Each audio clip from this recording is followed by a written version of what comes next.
Back then, when your team won a championship, especially on your home field or court, the fans would just storm the field or the court. That's going to do it. That's going to do it.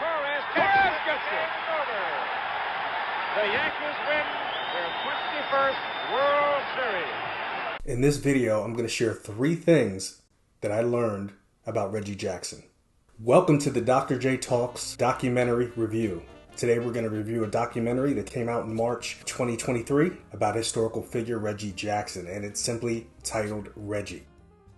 I'm going to share 3 things that I learned from that documentary, so make sure you stick around. Also, make sure you watch this video all the way through, because somewhere along this video I have embedded a trivia question.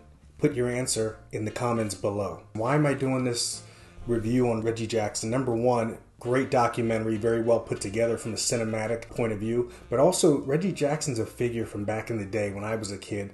I have these flashbulb memories of him. I don't remember him. I wasn't born actually when he played for the Oakland A's, but I remember him as a kid playing for the New York Yankees, and I also remember that candy bar, even though I was allergic to nuts back then. See, I was an OG with the nut allergy. Now everybody's got him. Reggie Jackson is one of those figures who you've heard of the name, Hall of Famer, 5-time World Series champion. He hasn't been out there on the ESPNs or a lot on the shows. He hasn't been a commentator or working for one of those networks. So when I saw this documentary pop up through Prime, it took me down memory lane.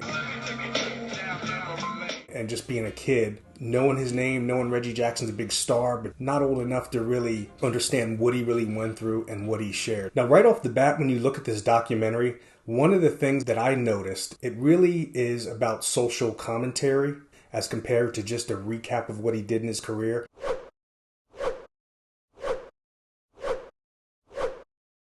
As these years go by, all these documentaries, we can really see what these people went through, how they came up, how they became to be who they were, and that was the case here with Reggie. So there were so many things that I learned about Reggie the man, what he went through in the 1960s and 70s, and I think that was the main topic and the main point of the documentary, was to highlight those events, and for Reggie, for the first time, I believe, really share his thoughts. He's always been outspoken, but really share his thoughts and emotions of what he was going through. So I thought that's what was powerful. Not just the home runs and hitting the transformer in 1971 and the All-Star game, but really what was young Reggie thinking about? How was he moving? Where was his psyche at coming up through the minor leagues? That's why I like this documentary better than, I believe it was the MLB Network that in 2015 or 16, they had come out with a documentary called The Making of Mr. October, which I enjoyed as well, but I feel like that one was more of just a recap of his athletic career, where Reggie really was about Reggie, not Mr. October, not the MVP, not the home run slugger.